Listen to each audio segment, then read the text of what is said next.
Mr. Chair, council members, and participants, we are now live. Thank you. Good morning. Today is Friday, February 3rd, 2023. This is the Committee on Commerce and Economic Development. Before we begin the public hearing, I will make the following announcements. Due to the continued threat of public health from COVID-19, City Council committees are currently meeting remotely. We are using Microsoft Teams to make these remote hearings possible. Instructions for how the public may view and offer public testimony at public hearings of council committees are included in the public hearing notices that are published in the Daily News, Inquirer, and Legal Intelligencer prior to the hearings, and can also be found on phlcouncil.com. I now note that the hour has come. Ms. Sweeney, will you please call the roll to take attendance? Members in attendance will please indicate that they are present, and please say a few words so your description will be placed on the screen. Ms. Sweeney, can you please call the roll? Councilmember Brooks. I'm present. Councilmember Gaudier. Good morning, Mr. Chair, colleagues in Philadelphia. Present. Councilmember Gilmore Richardson. Councilmember Johnson. Councilmember Jones. Mr. Chairman, colleagues, Philadelphia, I am present. Councilmember O. Good morning, Chair, colleagues, I'm present. Councilmember Squilla. Good morning, I am present. Thank you. A quorum of the committee is present, and the hearing is now called to order. This is the public hearing of the Committee on Commerce and Economic Development regarding Bill number 220244. Ms. Sweeney, will you please read the title of the bill? Bill number 220244, amending Title 21 of the Philadelphia Code, entitled Miscellaneous, by adding a new chapter, 213300, entitled Flag Raisings, to establish uniform standards for flag raising ceremonies, all under certain terms and conditions. Thank you. Before we begin the hearing testimony from our witnesses we have for today, everyone who has been invited to the meeting to testify should be aware that this is the public hearing is being recorded. Because the hearing is public, participants and viewers have no reasonable expectations of privacy. By continuing to be in the meeting, you are consenting to being recorded. Additionally, prior to recognizing members for their questions or comments they have for the witnesses, I will note for the record at this time they will use the chat feature available on Microsoft Teams to allow members to signify that they wish to be recognized in order to comply with the Sunshine Act. The chat feature must only be used for this purpose. Ms. Sweeney, will you please call the panel that we have to testify this morning on bill number 220244?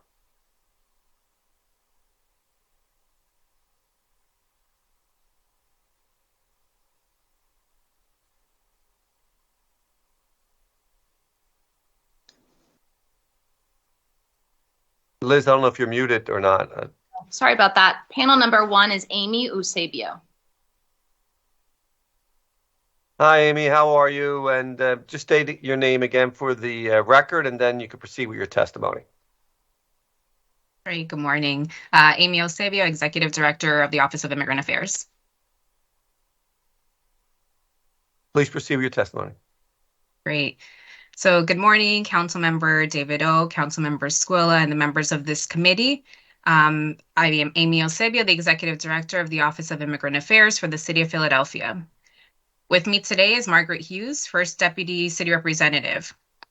Unfortunately, Sheila Hess, City Representative, and Rob Nunemaker, Director of Events for the City Representative's Office, could not be with us today. They had prior engagements and are out of the office. I'm here to testify in response to Bill number 220244, introduced by Councilmember David O, which addresses the PHL Honors Diversity Flag Raising Program. The City of Philadelphia's Office of Immigrant Affairs, or OIA, as we're commonly referred to, we have a mission to promote the well-being of Philadelphia's immigrant communities. OIA recommends and helps develop policies and programs to provide opportunity and access to services and information. A major goal of our work is to ensure the successful inclusion of immigrants into the city's civic, economic, and cultural life. And to accomplish this goal, our work has historically focused on these three areas: policies and programs, economic development, and year-round cultural programming.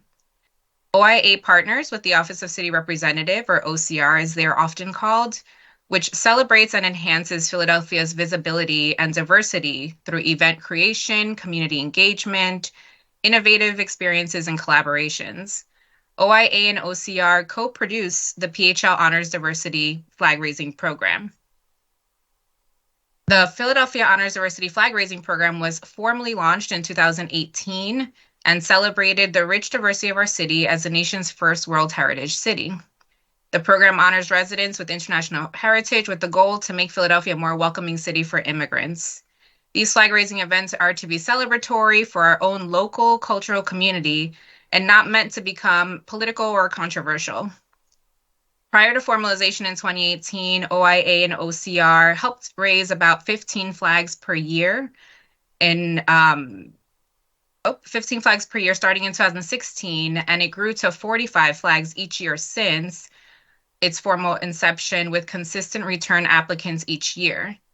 Flag raisings consist of remarks from community members, elected officials, cultural performances, and are an impactful representation of Philadelphia's commitment to being a welcoming city. The Philadelphia Honors Diversity Flag Raising Program is separate, I must note, from the city's Flags on the Parkway program and other parts of the city. The Flags on the Parkway program is currently administered by the mayor's office and is not subject to the guidelines of the Philadelphia Honors Diversity Flag Raising Program. Separate flag raisings may occur at the discretion of the mayor's office to advance the administration's goals of diversity, equity, inclusion.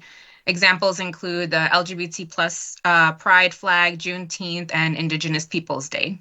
So those are outside of the realm of this flag raising program. In 2021, due to the popularity of this program, increased visibility, political landscape, and staff capacity, OIA and OCR, with the assistance of the city's law department, revisited the previous guidelines to ensure consistency, transparency, and a more formal process for denials. In May of 2022, the updated guidelines and application was made available on the City of Philadelphia's website, on the OIA and OCR's blog posts, and in the OIA newsletter, as well as distributed to current and former flag-raising organizers and the Consular Corps of Association of Philadelphia. We also offered an optional virtual training session for prior flag-raising organizers so they would be familiar with the new guidelines. And so just for everyone's awareness, the current approved Philadelphia Honors Diversity Flag Raising Program criteria are as follows.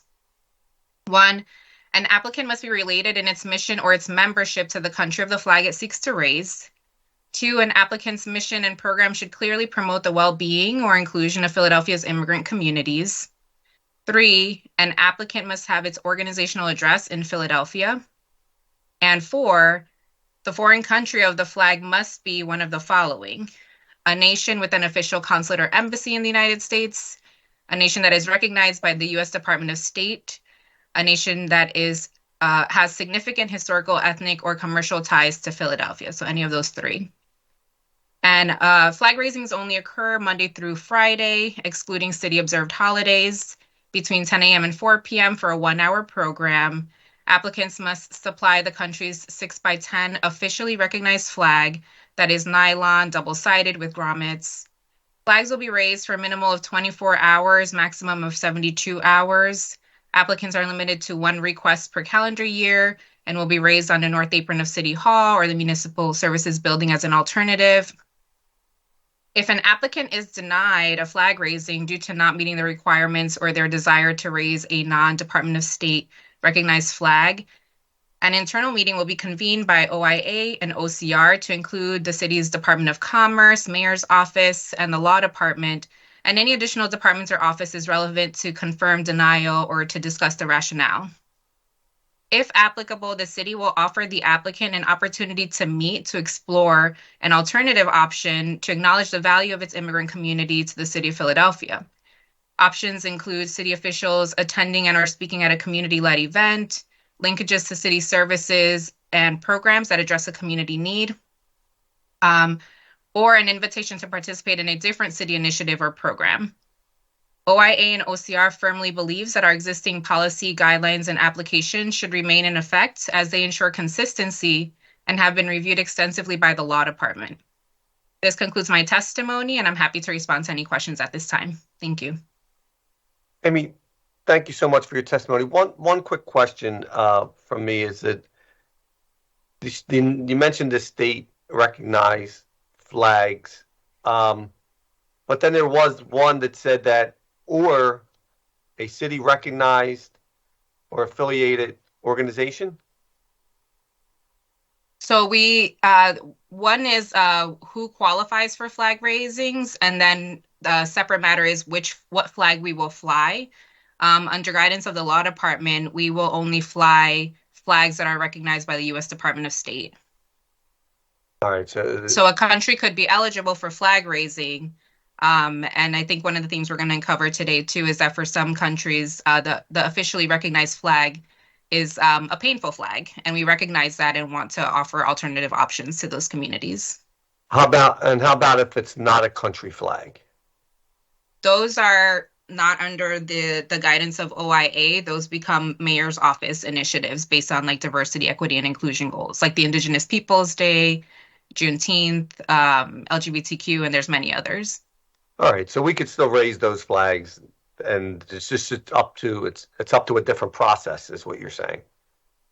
Yeah, and I know this is my witness portion too, but I also have Margaret Hughes here from Austin City Representative, because they administer all the flag raising programs. So wherever it makes sense to, we can also pull in Margaret to answer some of those questions. But it is a separate process. Okay, that's fine. All right, thank you so much. And Councilmember O? Does anybody have any additional questions? I don't have any questions. I have an opening statement. Okay, is there any, seeing no other questions from members of council? It's from here.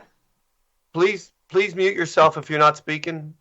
Councilmember O, do you want to make a statement? Yes, I would. Thank you. So I'd like to go into, just for clarification, why this bill was introduced. I was elected and sworn in 2012. I don't know what happened before that, but there weren't flag raisings.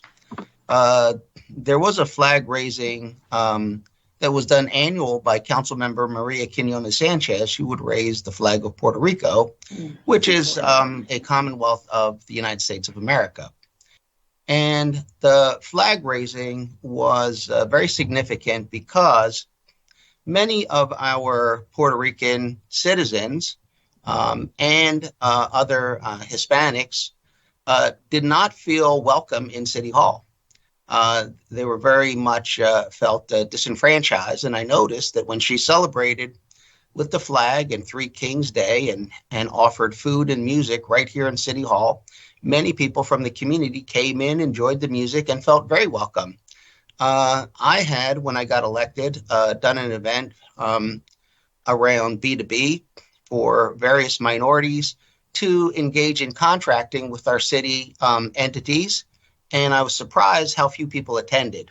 And I realized that they were intimidated by this building. They were just felt very uncomfortable with their language, inability to speak English fluently. And there was a federal U.S. Congress passed a Korean American Day. So we passed a resolution in Philadelphia recognizing Korean American Day, and we did a flag raising. And shortly thereafter, I was contacted by the Vietnamese American community about raising the flag of South Vietnam, not the current country. And I did a little research, and I found that in 2008, the Commonwealth of Pennsylvania recognized the flag of South Vietnam as a freedom and heritage flag, as did 85 other cities and states and counties. So it was not unprecedented. So we in this council passed a resolution recognizing the flag of South Vietnam as a heritage and freedom flag, and that flag has been raised ever since. And then eventually there was a Dominican flag raising and more flag raisings. And I think the important part of it is that we have many people in this country. They are U.S. citizens. Some of them are not, but they don't feel included. And I think that's where the administration and we are all on the same sheet of music. Everybody should feel welcome. They should feel able to be proud of their culture and their language, their food and their heritage, and share all that with us. And so there has not been a problem as increased flag raisings occurred, and the administration changed. It went from Michael Nutter to Jim Kenney. Jim Kenney had voted on all these flag raisings when we were doing it as a council body. Now, as mayor, he instituted a wonderful program around soccer that was very inclusive and encouraging of peoples. We look at flags in various ways, but I think, for example, for the Irish on St. Patrick's Day, we see a lot of the Irish national flag. It's more about the people of the heritage and kind of addressing the discrimination that they faced when they got here. They rally around the flag as Americans of Irish heritage, as we do with the Italian flag, the Mexican flag, and other flags. The Belarusian community, they have a Belarusian Heritage Day, and that resolution was introduced in December of 2021 with a date of raising the flag on March, I believe, 25th of 2022. So they sent out invitations as far as California and New York, and people were very excited to come and participate in the first ever official flag raising of the Belarusian freedom and heritage flag. Now, the reason why they do not want to raise the State Department flag is because that is a dictator's flag. The country had a flag, an official flag, recognized by the State Department, but then the dictator did not recognize the elected president, and she left the country, and they feel that their real flag is the red and white flag, not the current flag, which is a variation of the Soviet flag. So, or the flag that when they were dominated by the Soviet Union. So when they have their events, they are not raising the dictator's flag. They're raising their freedom flag. And we did that prior to the new rule that came out. And so we had a conversation about the fact that council, through resolution, did pass the flag raising, recognize the flag, and it was done prior to the new rule. But as it turned out, the administration did not recognize council's resolution. I think the real issue here is that we have three equal but separate branches of government. There's nothing in the code about raising flags. It just isn't. And we have been doing this, and then suddenly the administration has decided to lay out some rules, and that's fine for them.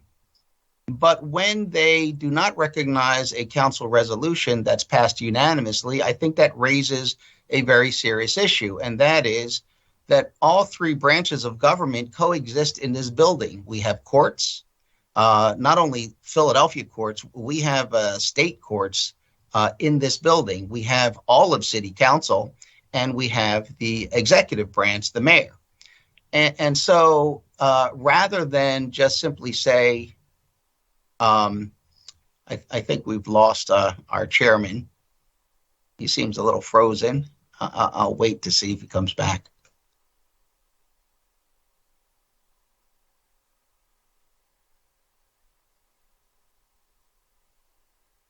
So I'm here. Okay. Oh, you can continue. I'll continue on. So I think the issue is that if we codify, if we now put in the code so that we don't have changes mayor to mayor, administration to administration, the ordinance basically says that all of this shall be done by the administration through the office of city representative. However, when council passes a resolution, then we shall raise that flag as well. That way we can coexist in determining what flags shall be raised. And that will, I believe, provide a lot of clarity in terms of what is the authority to raise flags in the city of Philadelphia. So that's Excuse me one second. Yeah. Councilmember L. Modesto, was there some type of technical difficulty? Chairman, you froze, so I did wait for you, but you were taking a little while. Yeah, I all of a sudden I was gone and the meeting wasn't there anymore, and then I just rejoined it, so I'm not sure. I'm gonna summarize with this. Basically, there are 3 separate but equal branches of government. We have different roles. There was nothing in the code about how we do this. We had been doing it, and the administration decided to do it a certain way, which is fine, except now they're not recognizing council when we pass a resolution. And I think it is important that while the administration does have the authority and handles flag raising, but when we pass a resolution, those flags shall be raised and recognized as well. So what I did is I codified it under this bill that empowers the administration to have a process, but it does recognize when council passes a resolution to raise a flag, we may have very different views on this. And each council person, there's 10 different districts with different communities. I'm at large. We have different engagements. And again, you might have missed the part where I said the nation of Belarus elected democratically its first, I believe, female president. The existing president then became a dictator, did not recognize her. She fled the country and adopted his own flag. So they're not going to celebrate under that flag. They're not going to do anything under that flag. That is not a flag that they're going to do anything under. Same with, our South Vietnamese population, our veterans who served in Vietnam during the war. They are recognizing a flag that's been recognized by other states and counties and cities. And here in Philadelphia, we recognize the Vietnamese freedom and heritage flag. So I think that may be a difference between where we are and where the administration is, but I don't think there's any harm to the administration because they are not approving these flags. We are. I have a memo from the law department that we circulated that they find this bill to not be in contradiction of what of how things are being done, and they've been done this way since we started flag raisings. Thank you, council member, and apologize for that technical difficulty. And thank you very much. Thank you, council member Jones. I know you had a question. Yes, and thank Member O for the insight to the international ramifications of these flag raisings. I had no idea they could be that intriguing and complicated. So thank you for that, Member O. Council member, could I bring it back to Philadelphia for a second? We have the second largest Ukrainian population in the nation here in Philadelphia.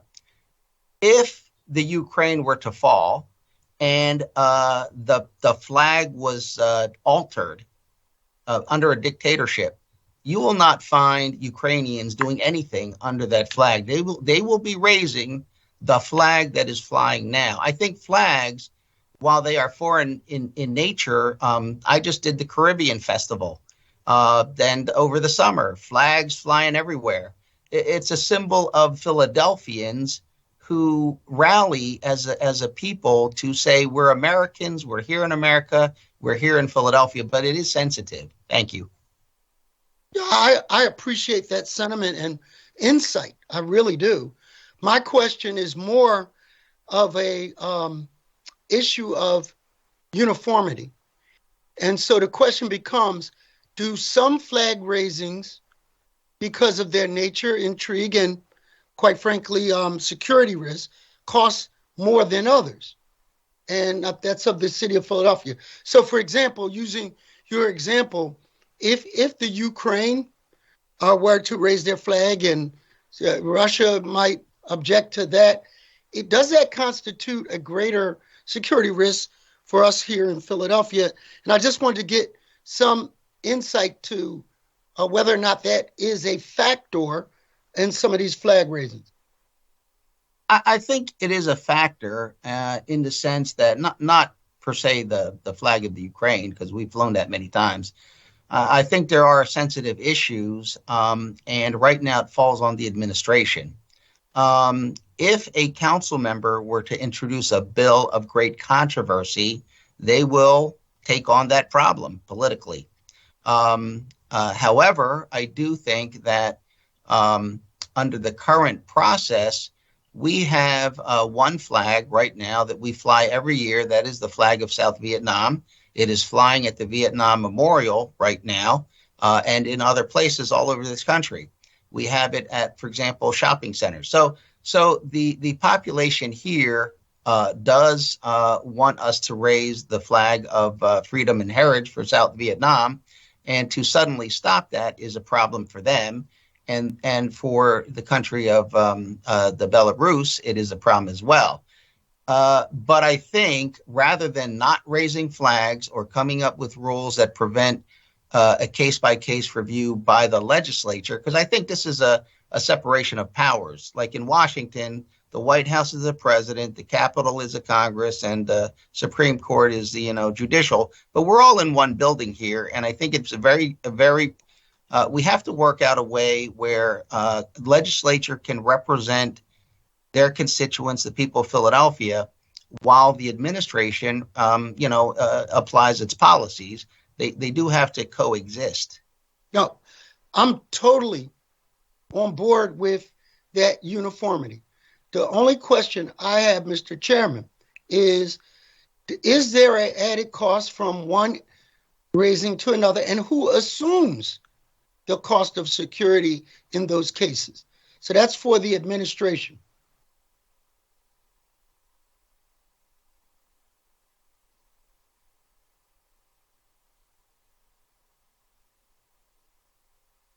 Amy, do you want to answer that? Or? Yeah, Okay. just state your name for the Okay. record and then I'm proceed. so sorry. This is Margaret Hughes. I'm First Deputy City Representative. And my understanding, Councilperson Jones, is that we have been using civil affairs for, I think, routinely, doesn't matter whether it's a controversial political situation or not, but I believe they are constantly with us in some degree. And for certain flag raisings, we have additional civil affairs beyond the normal one or two that generally come. And given that, if you heard Amy's testimony, that we keep the flag raisings within the confines of sort of the normal business day, I don't believe, without checking first with our folks in the Office of Special Events or elsewhere in the permitting process, I believe that cost is not outside. There's no additional cost during the regular day. Were we to have this at different times, or as you noted rightly, if there was something more outside the realm of the normal political situation, such as you gave a good example, of course, of Ukraine and Russia. Yes, it is entirely possible that would incur costs, and the administration would be bearing the cost of that. I believe that answers your question. Mr. Chairman, if they would provide to you any, over the last year, any cases where we had additional costs due to additional security, that would be helpful for me. I am for this bill at whatever cost, but I would like to be conscious, Mr. Chairman, of those costs. Thank you.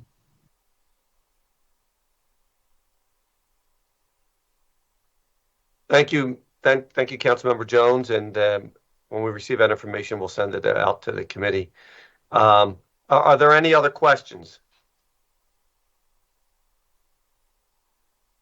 Seeing none.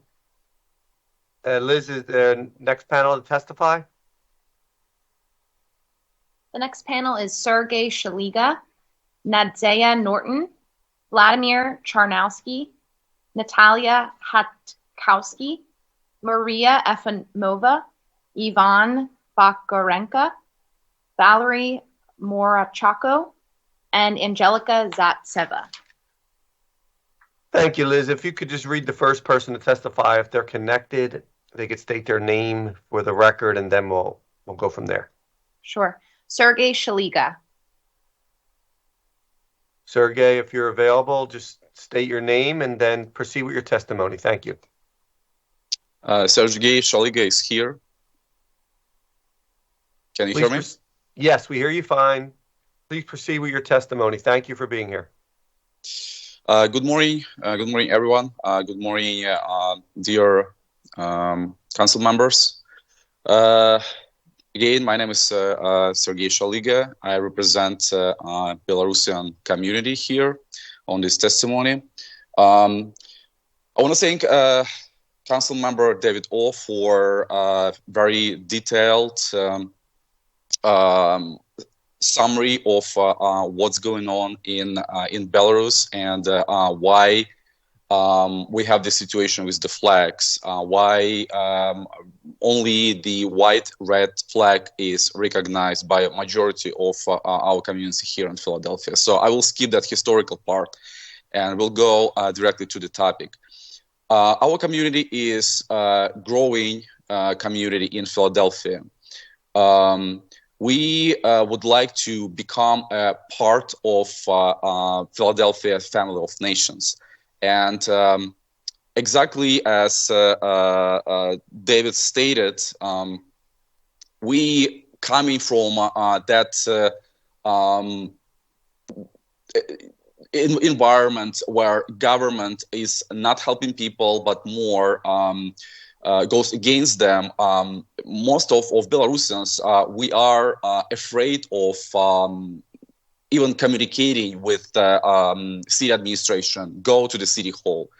And this program, the flag raising program, is a great opportunity for us to, break that ice, to show people, the immigrants, Belarusian Americans, that in this country, in the United States, government, and including the city government, is here to work with us, to help us.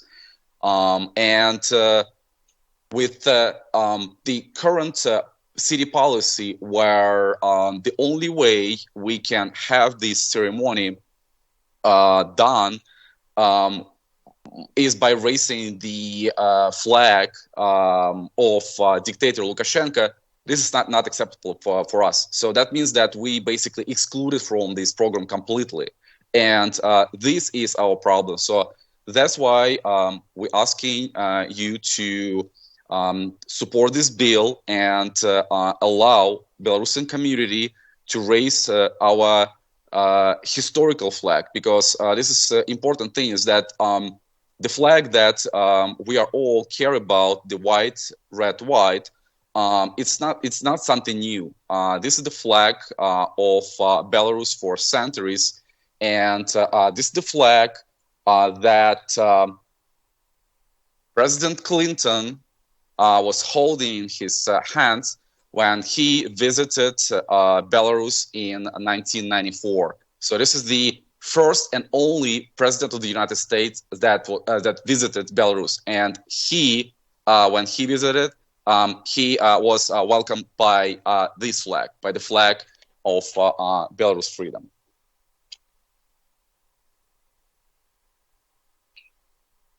So this is all I want to say.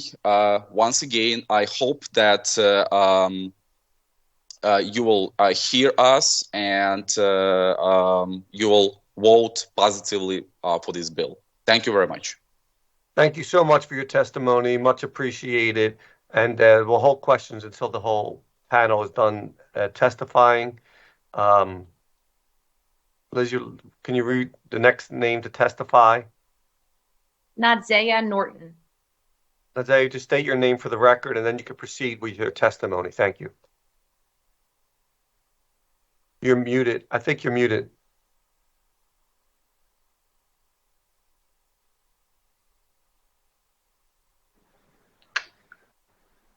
There you go. Try it again. Hello? No. Yes, we have you now. Thank you. Sorry about that, guys. Hello, everybody. My name is Nadia Norton, and I'm a president of the Association of Belarusians in America, which is a nationwide organization which unites the Belarusians across the U.S.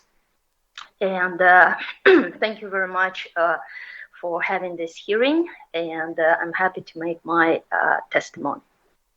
So, dear City Council and all the participants, I address a kind request to support the call from the Belarusian American community of Philadelphia and approve Bill number 220244, which will allow them to raise the historical red-white flag on the city of Philadelphia flagpole every year on Belarusian Freedom Day on March 25th.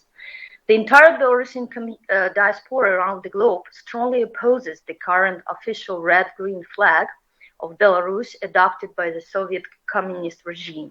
This flag symbolizes oppression, systematic abuse of human rights, and tyranny during communist times and during the current dictatorship of Alexander Lukashenko.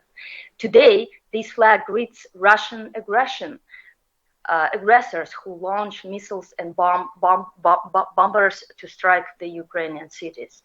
I respectfully request the raising of the historical national white flag of Belarus, under which Belarus gained its independence from the Russian Empire in 1918 and restored from the USSR in 1991.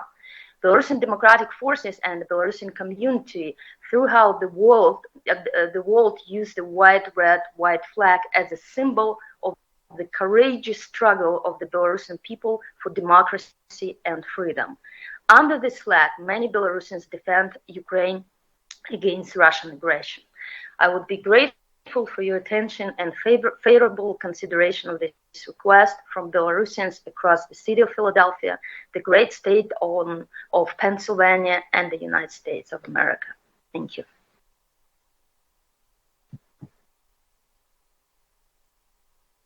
Thank you so much for your testimony, Liz. We'll hold questions again until the panel is completed. Can you please read the next person to testify? Vladimir Charnowski. Good morning, Mr. Chairman. You just state your name for the record and you proceed. My name is Vladimir Charnowski. Good morning, Mr. Chairman, council member, and staff. I support this bill and would like to highlight several relevant points. I have already submitted my written testimony, so I will be short. Number one, any national flag is a symbol that reflects this nation's history. And the current official Belarusian red-green flag is a modification of design adopted in 1951 from Stalin's Soviet Union, while the national flag goes down back to at least 1514. So it's one of the oldest national flags in Europe. Number two, the current official Belarusian flag is a symbol of Russian imperial dominance and colonial occupation. And Belarusians know it very well. Speaking your native language in public places is unsafe. The Russian language only. Number three, additionally, since 2020, the official flag became a symbol of repression and persecution. And since February 2022, the official flag became also a symbol of participation in Putin's war against Ukraine. Number four, the national flag is a symbol of fight for freedom. And freedom is not free. A little known fact, one of those many brutal Russian invasions in 17th century cost life of a half of population of Belarus, like 50%. Unsurprisingly, the people who recognize the Belarusian official flag feel disgust and hatred. Therefore, I fully support this legislation. Thank you for this opportunity to speak, and I am happy to answer any questions you may have. Thank you so much for your testimony. Liz, can you please read the next person to testify? We're going to jump up Mr. Joe Tran from the third panel to now, and then we'll get back to Natalia Hatowski. Thank you, Joe. If you just want to state your name for the record, then you can proceed with your testimony. Yes, sir. Joseph Tran. Please proceed. Sir. Good afternoon, council members. Thank you again for this opportunity. I'm very grateful to be speaking here today, representing both the Vietnamese American community of Pennsylvania and Philadelphia. The Vietnamese American community are people of immigrants and children of immigrants, including myself, many of whom who are refugees, who have, like many other groups throughout our nation's history, have come to call the United States our home in search of the same values all Americans hold dear, which is democracy, freedom, and opportunity. Today, there are over 2 million Vietnamese Americans across the United States, with almost 45,000 in Pennsylvania alone and 14,000 here in Philadelphia, respectively. I'm a first-generation Vietnamese American who is proud to call Philly my home. Having been raised and living here my entire life, I'm both grateful for having this opportunity that both America and the city of brotherly love have given to both my family and myself. A place that gave my father, who is the current president of the Vietnamese American community of Pennsylvania, the opportunity to pursue medicine again, and for me to also follow in his footsteps, being a student at the Philadelphia College of Osteopathic Medicine, where I currently serve as the student government president, representing all of our fine medical and graduate students. I come to you before today in support of Councilman David O's resolution and to ask for your support to recognize the ability for the Vietnamese American heritage flag to be recognized as the official flag and to be able to raise and to authorize during ceremonies, official ceremonial gatherings. The Vietnamese heritage flag is more than a symbol of our people in diaspora. It's the embodiment of values and the struggles in the fight in the name of freedom, equality, and democracy, a value that is shared by us all as Americans and us as free Vietnamese people. As a country and as a city that prides itself with diversity and love of democracy, I humbly ask the City Council simply recognize this fact for our people as one of the many groups that make up this great city and country. Thank you again very much for your time. Thank you so much for your testimony. Liz, can you read the next speaker to testify? Natalia Hatowski. Natalia, if you're connected, just state your name again for the record and then proceed with your testimony. Hi, my name is Natalia Hatkowski. I'm a board member of Belarusian Association of America. I would like to say good morning and thank you for having me, council members.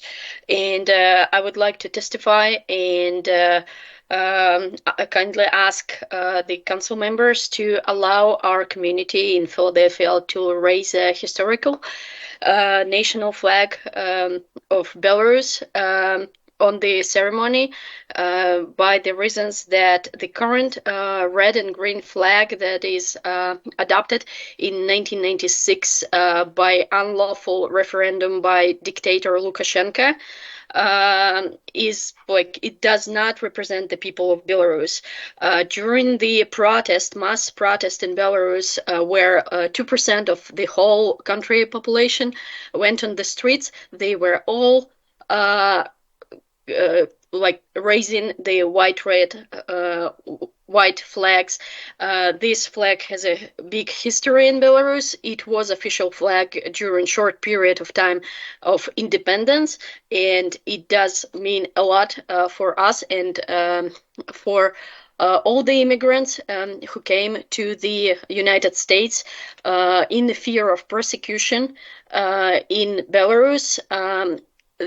This is the only flag they can stand by and raise, because many of the people were sent to the prison just for expressing their opinion and just for wearing the colors of this flag.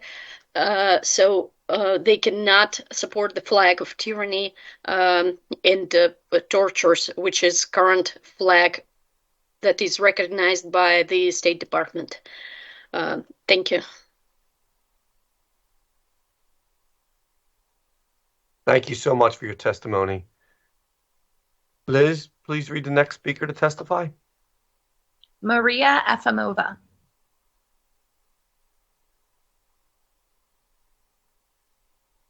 Hi, Good Maria. morning, I'm Maria Efimova. So why the historical flag is very important for Belarusian community? It's because of representation of democratic values freedom, and independence. This flag is rich a positive history for all Belarusians. So government-supported flag, which supports dictator Lukashenko, represents the communist past of the Republic of Belarus when the country was in Soviet Union. The historical flag represents democratic movements, culture, history, Belarusian language, society, and Belarusian people. The governmental flag represents the dictatorship Lukashenko, Soviet past, communism, relationship with Putin, KGB, and war with Ukraine. So we are Belarusians in United States choosing democratic values. That is why white, red, white flag is very important for us and for our Belarusian community. Thank you.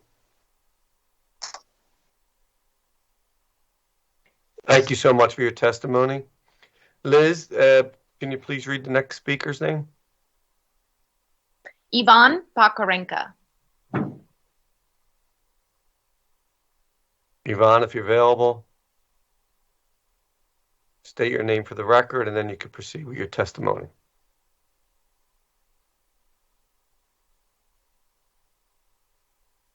Okay, Ivan, if you're not there, Liz, you want to go back to him and read the next person?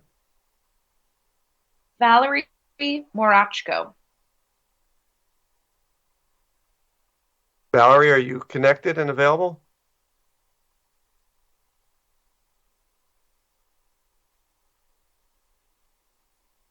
I think you're muted, Val.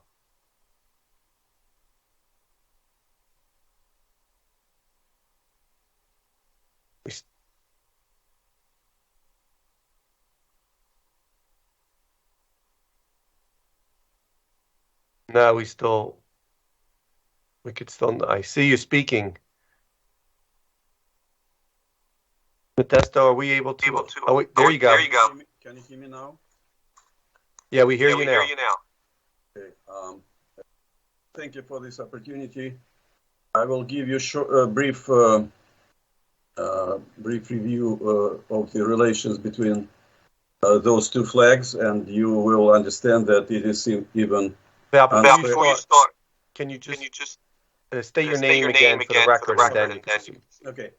My name is Valerie Murashka. So I will give you a brief history of the national symbols. From early Middle Ages, symbols identifying people and state being in existence on the lands of nowadays Belarus were three-stripe white, red, white flag and emblem depicting horse rider with a sword and a shield plugged with unique six-ended cross, known as pahonia or chase. Along historical periods changes, this state existed independently under the name of Great Lithuanian Princedom, as well as voluntarily unified state, Rzeczpospolita, enveloping Polish and Belarusian peoples. At those times, the latter were known as Lithuans. Rzeczpospolita name was retrieved for the Polish state after Polish people has gotten independence from Russia in 1918. Belarusian ethnic and historical white, red, white flag is related to two-striped Polish red and white flag. Belarusian authentic ethnic and historical emblem resembles the current state emblem of Lithuanian Republic. This is quite natural as our nations are closely related and lived side by side for many centuries. In 1793, under the threat of actions by overwhelming armed forces, the last split of Rzeczpospolita between three empires, German, Austro-Hungarian, and Russian, was enacted. This had led to incorporation of lands currently named as Belarus into Russian Empire, afterwards Soviet Union, which lasted until 1991. Flag of Belarusian Republic as a component of Soviet Union in the form of red and green was adopted in a formal act by Soviet Union and its communist authorities in Moscow in 1951, as well as the emblem last revision of 1981 closely resembling that of the Soviet Union. After the Soviet Union has ended as a state entity in 1991, all states formally conquered by Russian Empire as well as Soviet Russia formed back and retrieved their historical national symbols. Belarus was no exception. In 1991, Belarusian parliament has adopted national white, red, white flag and emblem pahonia as national state official symbols. These official national state symbols existed until 1995, when President Lukashenko changed them back to those of Soviet era. Massive popular unrest under white, red, white flag lasting for months in 2020 along entire Belarus after regular reset of Lukashenko at power through elections caricature evidently showed that merely this flag is ethnically identical, authentic, and deeply respected by Belarusian people. Red and green flag of the Republic of Belarus, which was adopted back in 1995 against the constitution and law by President Lukashenko force, since then is used as an official Belarusian flag. The flag is also almost identical to that of Belarusian Republic within the Soviet Union. This shaky and doubtful communist symbol, evidently outliving its times, does represent Lukashenko's oppressive regime and its communist predecessors. This flag also symbolizes communist regime's crimes within the Soviet Union and abroad, as well as many years of Cold War. This flag does symbolize not the people, but the regime suppressing people, and induces the feelings of pain and bewilderment. Thank you very much. Thank you so much for your testimony. Liz, can you please read the next name to testify? Angelica Zatseva. Angelica, just state your name and then proceed with your testimony. Thank you. Good afternoon, Mr. Chairman and the council members. My name is Angelica Zaitseva. I am an ex-journalist of the greatest Belarusian internet mass media, Tutbay, that was destroyed by Lukashenko. I really appreciate you for having me at this public hearing. It's a big honor to provide testimony in support to establish standards for flag-raising ceremonies. And yes, I support this legislation as many of Belarusian citizens do. We Belarusians support it because for us now this is one of a few legal ways to speak and to be heard. Unfortunately, Belarusian voices now are drowned out with the clang of the Lukashenko repressive machine and the rumble of war in Ukraine. But our voices must not be ignored, I think. Our voices say Belarusians stand for democracy, liberty, and freedom. We as a nation have been standing for these values for years, and our white, red, white flag is a symbol of these main principles we live and follow. It's our Belarusian historical flag with 105 years history that has been an official symbol of the country for only 4 years. Our white, red, white flag says we are civilized Belarusians who want to live in the Democratic Republic of Belarus. Our white, red, white flag says we have nothing common with Lukashenko and his dictatorship. We have nothing common with all the crimes that dictator Lukashenko and his regime do. We Belarusians are against Lukashenko and we fired him in August 2020. The whole world saw the photos and the videos of the Belarusian protests against Lukashenko's lie, falsifications, and cruelty. I was there among people who asked for justice and who submitted that Svetlana Tikhanovskaya is our chosen president. I talked to the people. I was doing my job as a journalist, and I saw and I felt the police ran wild. Belarusians raised the white, red, white flag as a symbol of our standing against the bloody dictator and his government. Our white, red, white flag is a symbol of our unity with the Americans in standing for democracy, liberty, and freedom. Standing for democracy is a crime that Lukashenko provides now. According to him, standing for democracy, honesty, liberty is extremism and terrorism. That's why, for Belarusians, the cost of standing for democracy is terrible.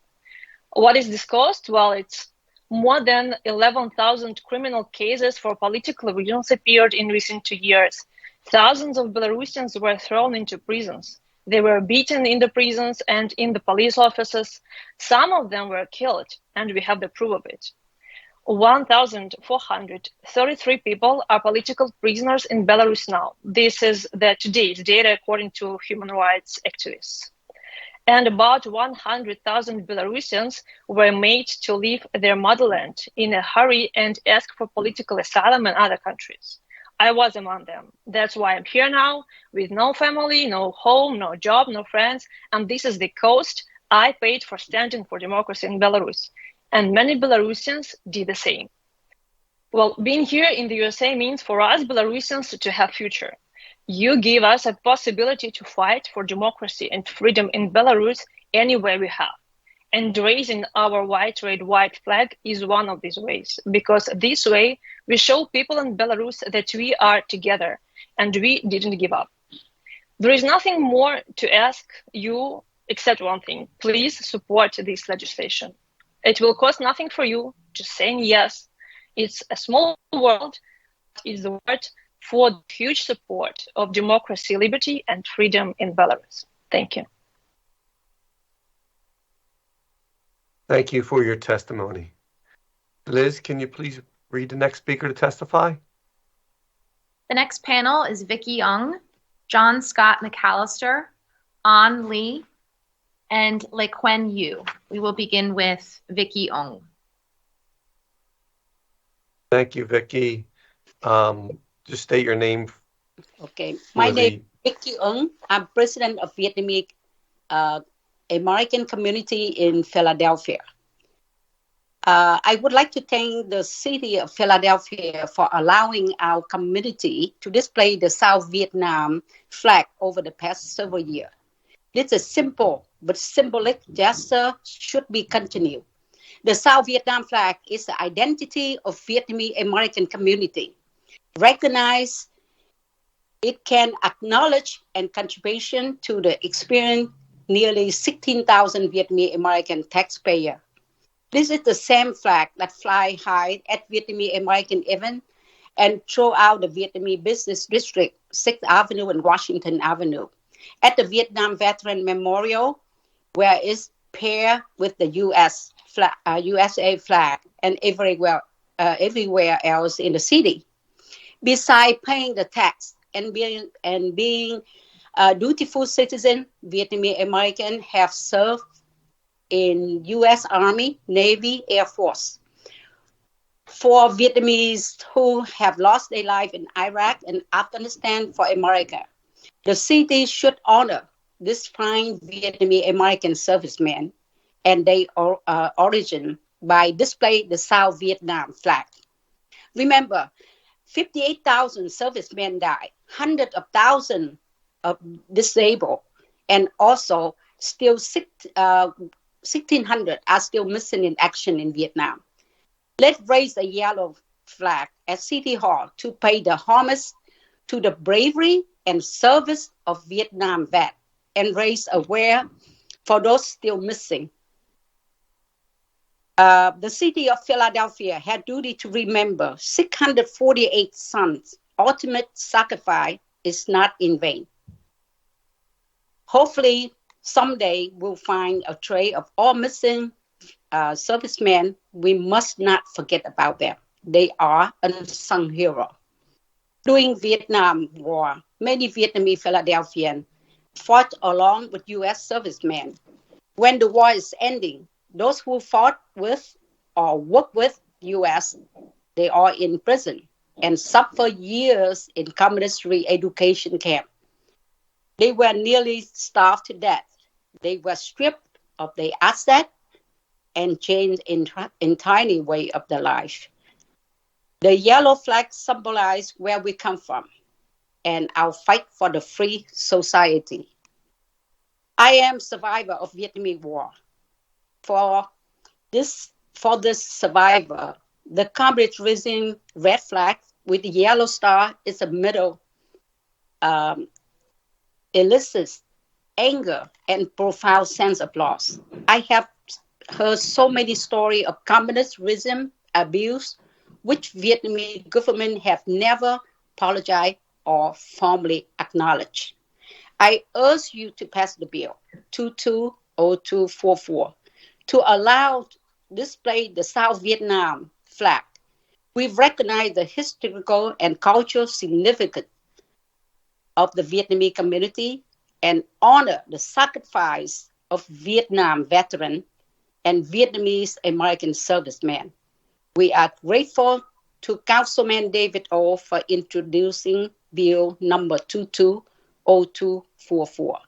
On behalf of Vietnamese, we thank you for listening to us and thank you again for member committee, and hopefully the bill will pass. Thank you. Thank you so much, Becky, for your testimony. Much appreciated. Liz, the next person to testify. John Scott McAllister. Hey, John, I see you up on there. So just state your name for the record and then proceed with your testimony. Hi, I'm John Scott McAllister, and I am testifying to strongly urge Council to support Councilman David O's Bill number 22044. I am a lifelong Philadelphian who is proud of our city and wants to see it thrive. I'm also a U.S. Marine Corps captain and a Vietnam veteran. I am proud to serve on the board of directors for the Philadelphia Vietnam Veterans Memorial, which honors the 648 Philadelphia servicemen who were killed in Vietnam. At the memorial, we fly the American flag and the Vietnamese Heritage and Freedom flag, the yellow one with 3 stripes. We fly those flags side by side every day to represent the shared service and sacrifice of the U.S. and ARVN armed forces. We ask that you do the same at your April 30th event. Flying the Heritage and Freedom flag commemorates an historical event which the Vietnamese community honors.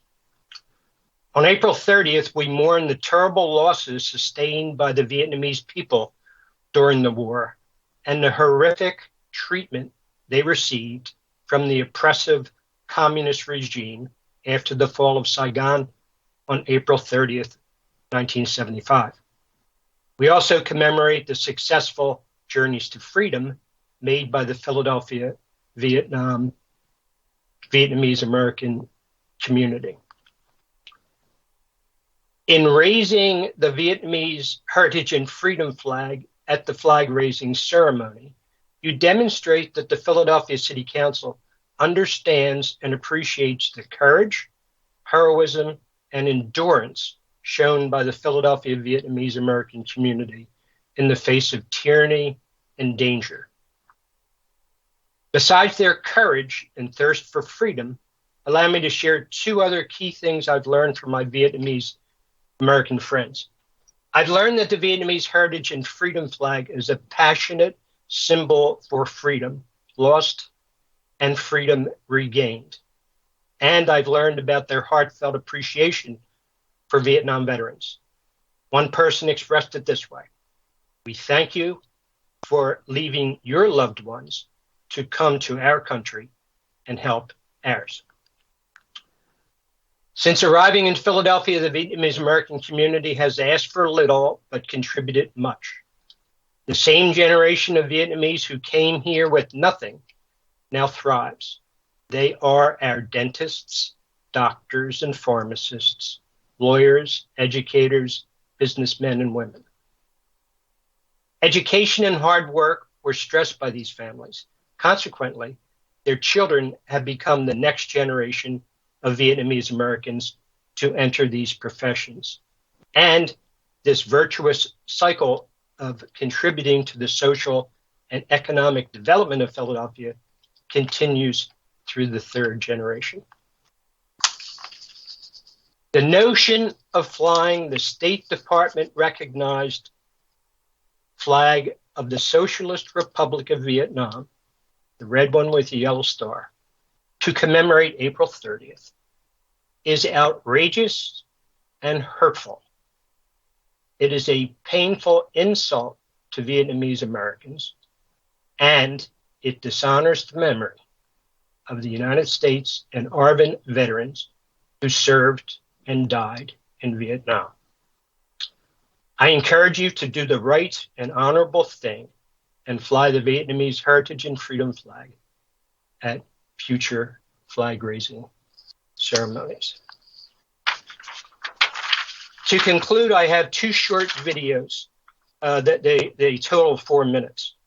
In them, you'll see the stories of what many of our neighbors did to get to Philadelphia, what they've done with their lives since, and then why their heritage and freedom flag means so much to them.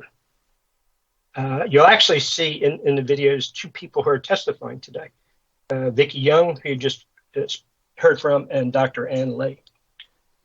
Liz, would you please run the first video, Escape from Vietnam?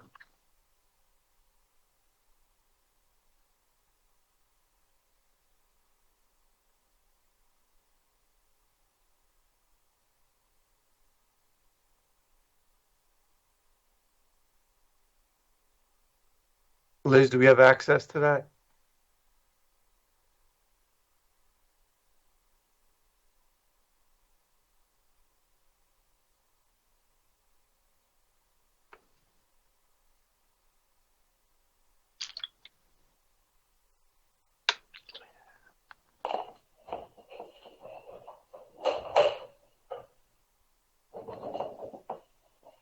Liz, are you connected, Liz? Yes, is it not sharing? No. Huh. Okay, let me try one more time. All right. And Vladimir, I think you're unmuted there if you'd like to mute yourself. Thank you.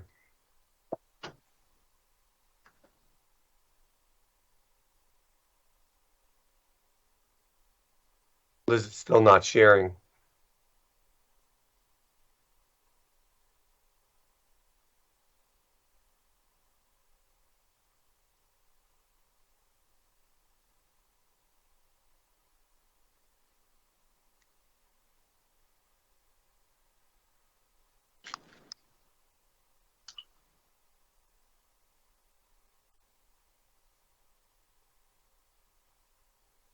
Naturally, it worked fine before the. Yes, that's the way it always works. When Liz tested. When you test it, it works. When it's time to perform it, it doesn't. Well, this will give me a minute to thank you, Mr. Chairman, and Councilman O, for being such longtime supporters of veterans in the Philadelphia community. Thank you. Thank you for your service, and thank you for all you do for us. Much appreciated. Liz, I'm not sure if we're going to be able to view that right now. If we could try to queue that up. I don't know if I know we have a lot more people to testify. Yeah, I don't think it's working. It worked in our test run, but I'll be sure to circulate it to committee members and their staff. Okay, sorry about that. Maybe if we get it up and running, we could show it before the end of the hearing. Okay, I'll try. That'd be great. Thank you. All right. Thank you, John. Thank you for your testimony. Liz, can we please read the next person to testify? Ann Lee.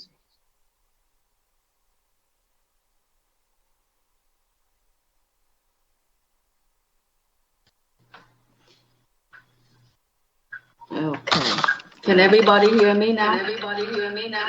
We hear you. It's a little echo, Ann, but we could hear you if you want to just state your name and then testify. Excuse me, Mr. Okay, Chairman. I think I had Yes, both hold my on, phone and are you? Hold on 1 second, Can Ann. everybody hear me okay? And hold on 1 second. I apologize. Councilmember Jones? Yes, Mr. Chairman. I have to excuse myself. I don't think I can hear myself. I have to excuse myself from this hearing. I want to be recorded as voting aye. Thank you. Thank you, Councilmember Jones. Thank you. I don't have sound.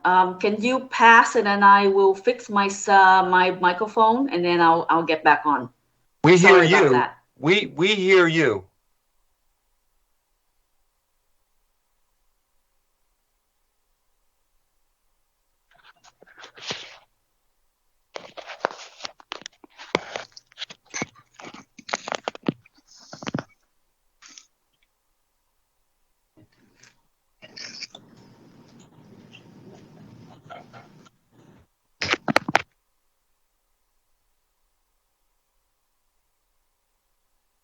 We hear you, Ann. I'm not sure you can hear us. Remove me from the meeting. All right. Well, Liz, can we see if Ann can correct her technology? Đèn con hình. Em không nghe gì đâu nói. Yeah, I just admitted her other account. I think it would be best May I speak now? Yes? Sure. Okay. I can't quite hear everybody, but I will just speak now. Okay, so good morning, Mr. Chairman, council members. My name is Dr. An Lee, a practicing dentist and business owner in Philadelphia for 27 years. I am a proud Vietnamese American citizen and a proud Philadelphia resident for the past 36 years. Philadelphia is a wonderful metropolitan city with a diverse population which consists of many different ethnic groups, including the Vietnamese Americans. As a community, we contribute significantly to the social and economic development of the city of Philadelphia. Now, Councilman Mark Squilla knows this very well. He is very familiar with Washington Avenue, right, in South Philadelphia, how it is very commercially developed today and is known as Little Saigon in Philly. But the Vietnamese Americans never forget the reason why we fled the communist regime. We couldn't endure the oppression and the retaliation under the authoritarian government. We went through so many hardships to gain our newfound freedom. We truly appreciate and value the liberty and democracy America has offered its citizens. As a duty of American citizens and as a token of thanks, we vow to work very hard to pay back to the American people who welcomed us with open arms and to pay back to this beautiful city, which has been home for so many fortunate immigrants like myself. While embracing the new culture in America, we never forget our roots. We carry in our hearts the yellow flag with 3 red stripes, which known as the heritage and freedom flags to the Vietnamese American who live abroad.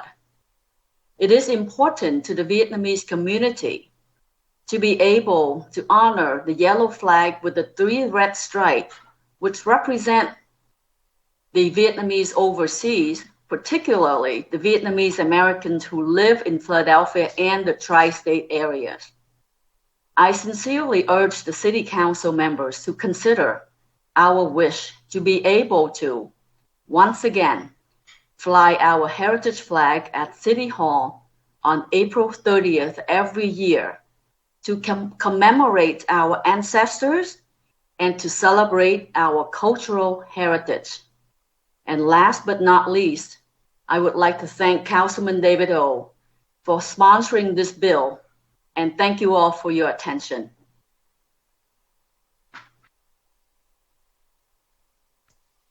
Thank you. Chairman, you're muted. I did realize that. Thank you, Dr. Han. Really appreciate that testimony. Liz, can we read the next speaker to testify? Lequen Vu. Good morning, Councilman. Good morning, Councilman Squilla, and good morning, all of the council members who are on this committee. I thank you for giving me the opportunity to speak today. I am a Vietnamese refugee, but I am coming to you today as an executive director of the Indo-Chinese American Council. We serve immigrant and refugee in Philadelphia region. So every day I hear the story of how they get here, their sacrifice. So my speech today is not about my own story because my colleague, my elderly have already speak on behalf of the Vietnamese community. I would like you to think of the reason why all of these flags that represent freedom from people of their own origin need to be recognized at City Hall and need to be raised the same way that we raise any other symbols. Philadelphia is the birthplace of freedom. Philadelphia is the city of brotherlyhood. Philadelphia is also not afraid to be a sanctuary city. Therefore, we need to step up. We need to represent freedom. And we need to be the leader for the entire country. In case of the Vietnamese flag, we're not the first. The flag has already been recognized by many states and even the state of Pennsylvania. So what we need the people to be able to do is nothing that the state have not done. However, what I want you to think of is you as a city council people, you are closer to the constituent than the mayor office because you see them when you get home. You live among the constituent that you represent. Therefore, when the city has rule that's broken, when the city has policy unintentionally cause harm or cause pain to people, you are the last resort. And therefore, the bill that Councilman O offered today is a way for the constituent to be able to have their grievance and to have their voice heard. In the case of the flag, we have spoken to the mayor office. We were not able to make change to the policy, but that's not relevant. The relevancy is that even if we can make change, like Councilman O said, we depend on mayor. So this resolution is very important. It unifies the rules. It gives the constituent another way to raise their grievance. So I, as an executive director of the Indo-Chinese American Council, urge city council member in this committee to support the bill that Councilman O have brought to the committee. And I thank you on behalf of all the immigrants that are living in Philadelphia. Thank you. Thank you so much for your testimony. Liz, can we read the next person to testify? The last panel is Irina Mazur and Tadas Brusokas. If you're connected, Irina, just state your name for the record and then proceed with your testimony. Good morning. My name is Irina Mazur. I'm Honorary Consul of Ukraine in Philadelphia. Pleasure to see you, Chairman, Councilman O, council members, and all the attendees. Thank you so much for this hearing.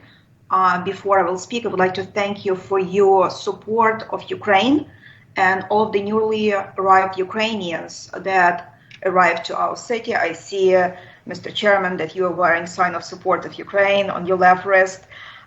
Thank you so much personally. Also, I would like to thank for all of the flag raising ceremonies and personally Sheila Has and Margaret and Robert. Thank you so much for all your work, because what you do and the way how the ceremonies are conducted, they're extremely valuable, extremely sensitive to all of our immigrant communities, not only to Ukrainians. Because as you know, many residents of the city, they're not born in the United States, but they immigrated here and became contributing and productive members of our city of brotherly love. What I want to recognize, I want to recognize all the sentiments and valuable arguments stated today by all of the presenting people. But the issue at hand that the council members have today is to decide factually on the creation of a factual exemption to establish unified procedure to flag raising ceremonies. And I fully recognize the necessity of having the unified procedure, because every procedure and any kind of deviation from the procedure creates precedents that sometimes later call to to resolve unnecessary issues, including, as it was stated before, issues with borrowing, particular financial and other consequences. But the life is not blue and white and cannot cover all of the situations. And this is why exceptions are created. In order for exception not to be arbitrary, it has to be based on objective facts and supported by lawful and justified means.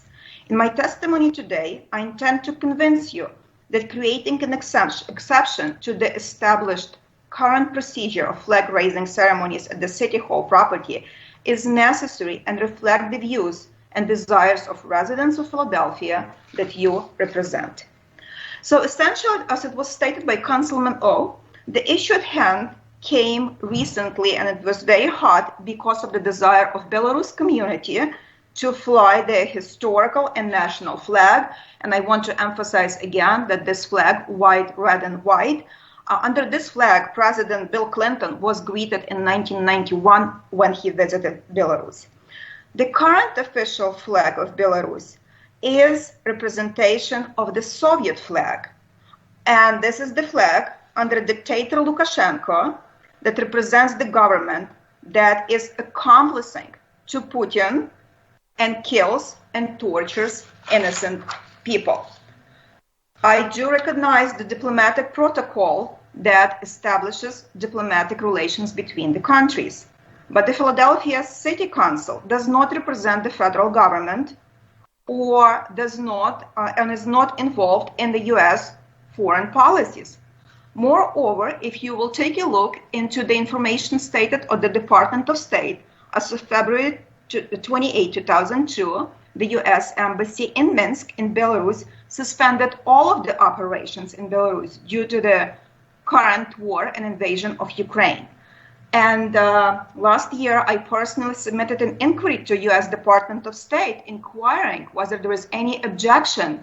And as of today, I am not aware that Department of State has any objection or even our authority, claiming our authority over decisions of Philadelphia City Council or Philadelphia authorities to establish their own procedures.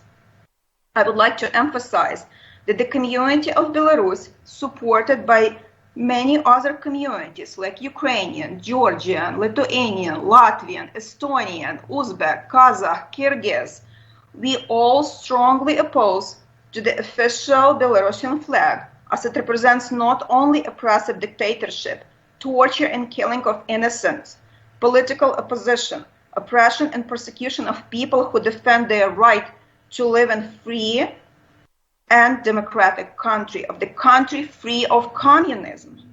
So it is offensive for all of us to see this flag and other former Soviet communist flags flying in Philadelphia. I repeat, it is extremely hurtful and offensive to all of us. So when the example of Ukraine was brought up, yes, Ukraine has its own flag reestablished in 1991. It's officially recognized, but before it also, they had the Soviet flags. But nowhere and never the American Ukrainian community of Philadelphia, you were able to see Ukrainian community here under the Soviet flag. We were always under the blue and yellow flags, the true flags of Ukrainian freedom and democracy.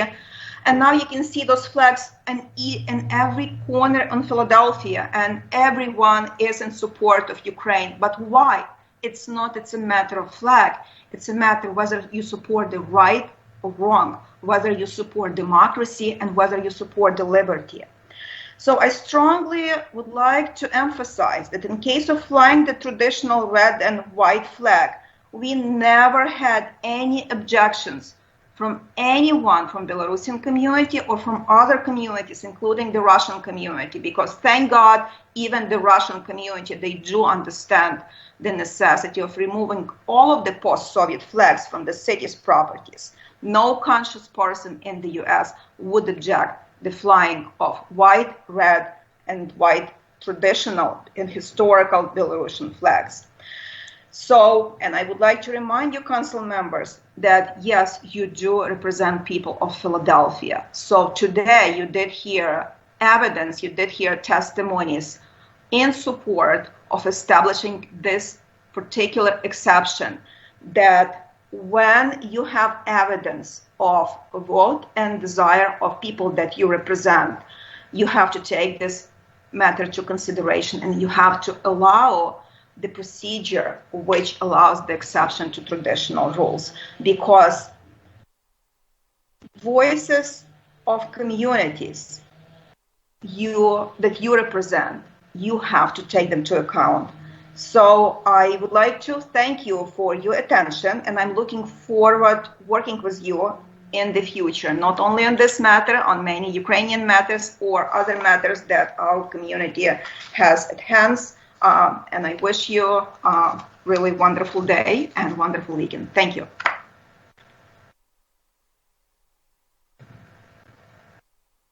Thank you so much for your testimony. Liz, is there any others to testify? The last witness is Tadas Boursokas.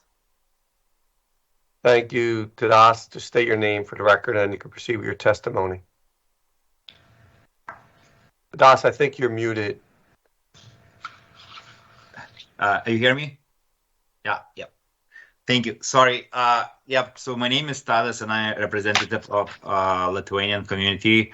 And hello for everyone, all councilmen, all supporters of Belarusian community. And for us, I would say, talking about more Lithuanians, we've been there. We know that we have actually, right now, for us, it's easier to talk, but we know what it means freedom. We know what it means under Soviet Union. We know what it means democracy. And we highly supporters of Belarusians.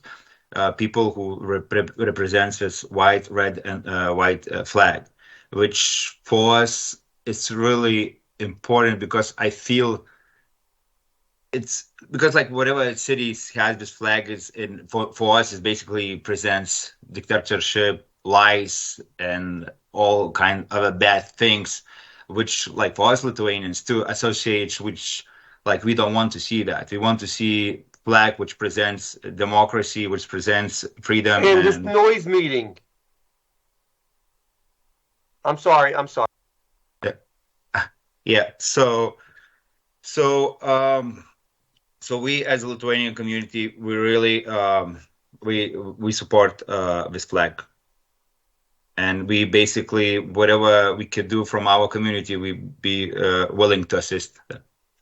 Thank you.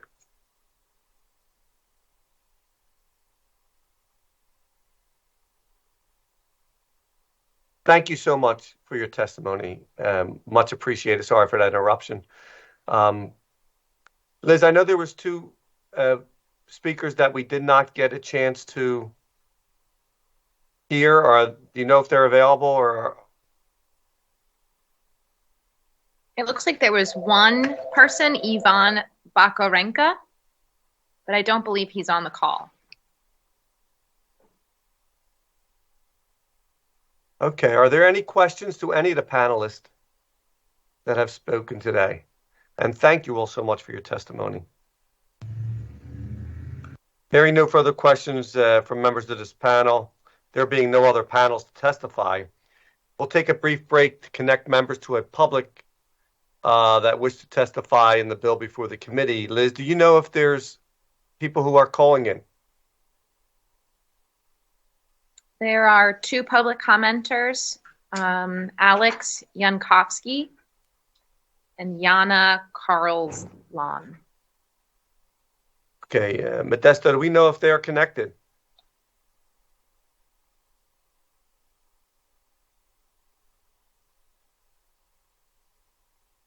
All right. Anybody in IT know if those folks are connected? Mr. Chair, we reached out to both public comment participants and we were not able to connect with them. Okay, thank you so much. Liz, do we know of anybody else to testify? That is everyone. We did have a good amount of written testimony, and that was submitted and circulated to council members and their staff, but no further testimony. Okay. All right. Mr. Chairman, this is John McAllister, and I was just checking back to see if the IT folks or Liz were able to queue up the 2 short videos that we had before we adjourn. Liz, you want to try that again to see if you could share? Sure, give me one moment.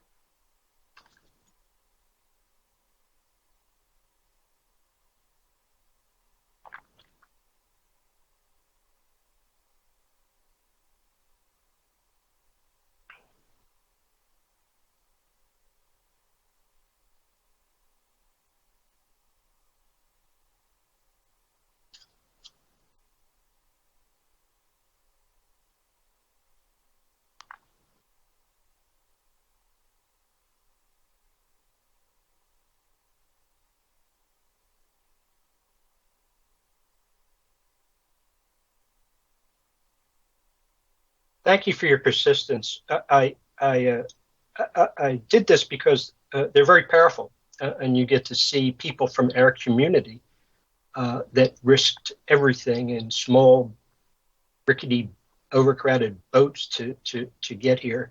What they've done since they've arrived, and their connection with U.S. servicemen. It's also on our website. And in my written testimony, I have the link, the hyperlink to the longer 20-minute video. But it's very powerful. It also John, tells us our neighbors who actually suffered in those concentration camps. Vietnamese call them relocation, or call them education camps. That were in those camps for 6 and 8 years. Thank you, Chairman.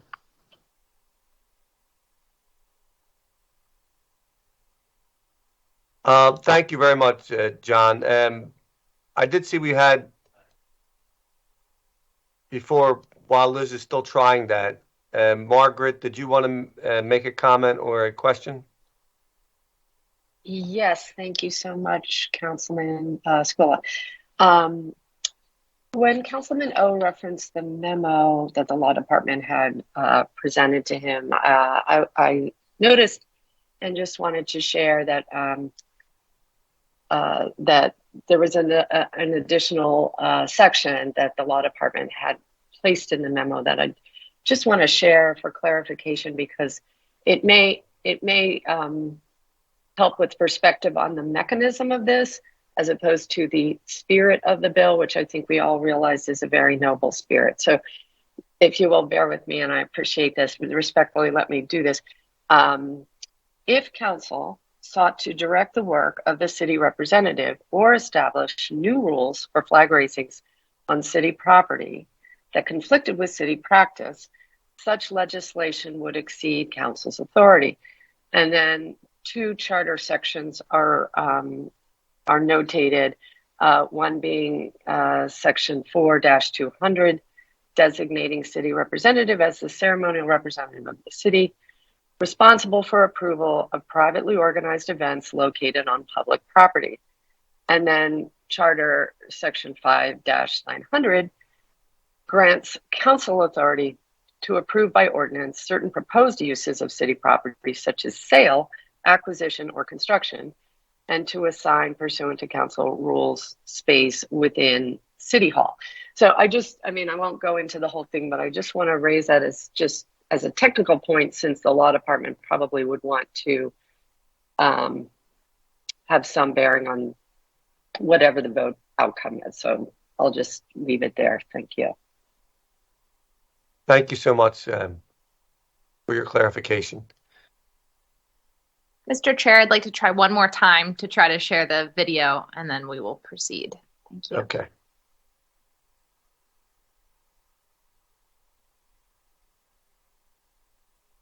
There you go. Excellent. April 30th is the day that I could not ever forget. After they overcome the South Vietnam, they put it on the newspaper that all of the officers must report to them, and then they put us in the concentration labor camp. So long as you connect with South Vietnam military, they come over that, take your property. My wife family is Chinese. and they can go because their name on the birth certificate is Chinese. But I'm a Vietnamese. And for me, if they catch me, then I will done. You done. Yeah. And maybe hard labor for all my life. Someone in my mom family, they working in the government. So I have all the paper. I mean, birth certificate, everything, like Chinese. I tried like 4 or 5 times. Couldn't make it. Because too crowded. People, they pushing you out because you don't have money to pay for them. I tell my wife, if something happened, just go on.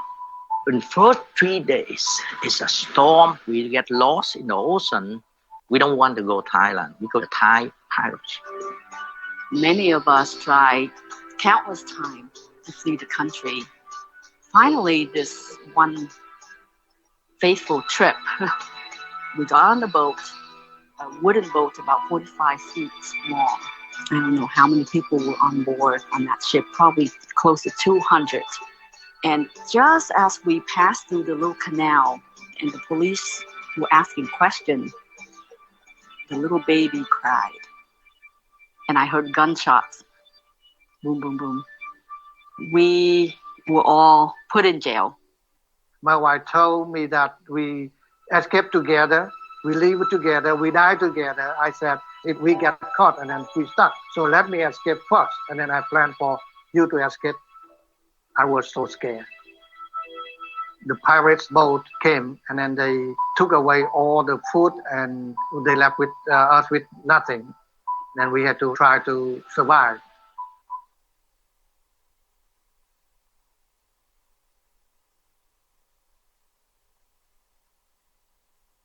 Okay, and then there's one more video.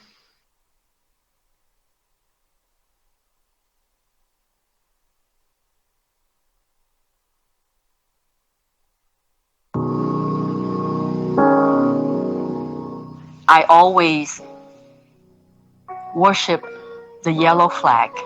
It's a symbol for humanity and a symbol for freedom. When the community settled on the name for the monument, they called it the Vietnamese Heritage and Freedom Monument. And I think that was very wise, because what it allows us to do is to tell the story of Vietnam to future generations.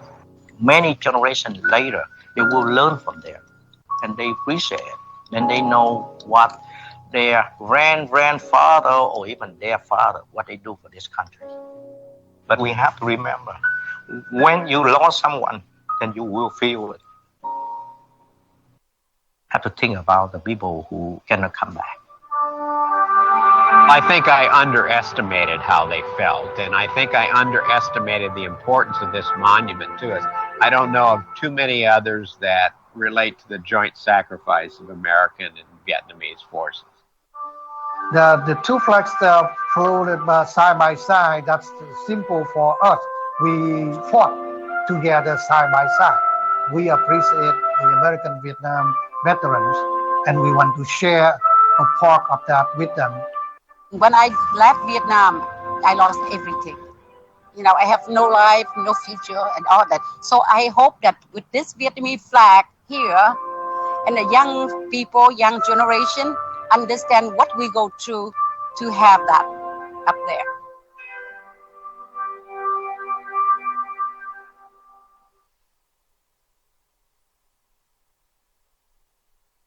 Liz, thank you so much for sharing that. And John, thank you for your patience. Very powerful messaging. Much appreciated. Thank you. Thank you, Mr. Chairman, and thanks, Liz, for your persistence. Appreciate it. Is there any other comments before we close the hearing? No. Seeing none.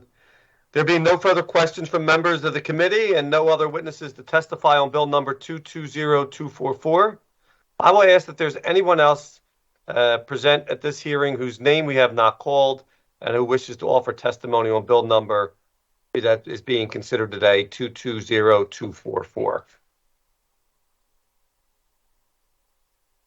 Hearing none, I want to thank the panels and witnesses for the participation today. We value your opinions. I now invite all panels and witnesses on bill number 220244 to please disconnect from the hearing before we go into our public meeting. We will now pause the proceedings briefly as multiple participants leave for the hearing.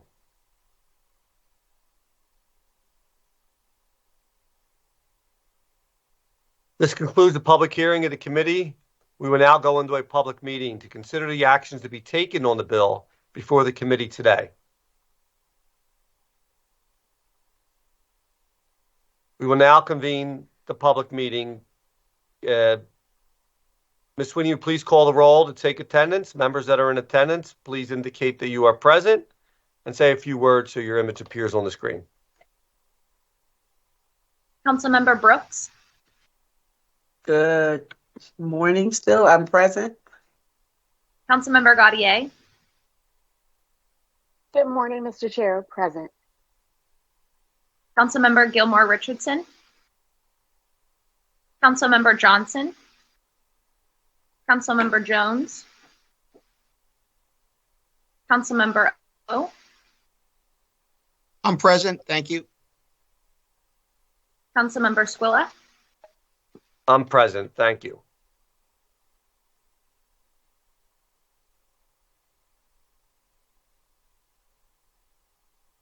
The chair will now recognize Councilmember O for a motion on bill number 220244. Thank you very much, Chairman. I move that bill number 220244 be reported from this committee with a favorable recommendation, and further move that the rules of council be suspended to permit first reading of this bill at the next session of council.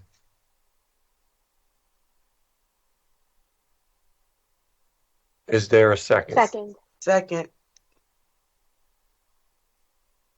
Thank you. And chair notes for the record, Councilmember Gaudier seconds the motion. It has been moved and properly seconded that bill number 220244 be reported from this committee with a favorable recommendation, and further move that the rules of council be suspended to permit the first reading of this bill at the next session of council. All those in favor of the motion signify by saying aye.